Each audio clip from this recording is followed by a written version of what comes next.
تمام سننے والوں کو السلام علیکم۔ اقبال کی محفل میں آپ سب کو خوش آمدید۔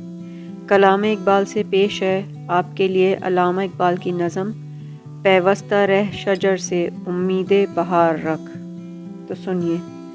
ڈالی گئی جو فصل خزاں میں شجر سے ٹوٹ، ممکن نہیں ہری ہو سحاب بہار سے۔ ہے لا زوال عہد خزاں اس کے واسطے، کچھ واسطہ نہیں ہے اسے برگبار سے۔ ہے تیرے گلستاں میں بھی فصل خزاں کا دور، خالی ہے جیب گل زر کامل عیار سے۔ جو نغمہ زن تھے خلوت اوراق میں طیور، رخصت ہوئے تیرے شجر سایہ دار سے۔ شاخ بریدہ سے سبق اندوز ہو کہ تو، نہ آشنا ہے قاعدہ روزگار سے۔ ملت کے ساتھ رابطہ استوار رکھ، پیوستہ رہ شجر سے امید بہار رکھ۔ آپ سب کا سننے کا بہت شکریہ۔